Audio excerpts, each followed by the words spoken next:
welcome back to my channel. So, ngayong gabi, kagaling ko lang sa duty ko. Then, pag uwi ko, tulog na siya. So, ako hindi pa ako antok kahit anong oras na.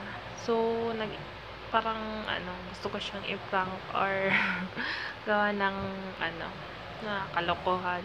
Ganun. Nakakabanas, tulog na. Hindi mo lang ako inintay. So, may kamyas ako dyan. So, alam na. So, babalik ako. Papakita ko lang mamaya.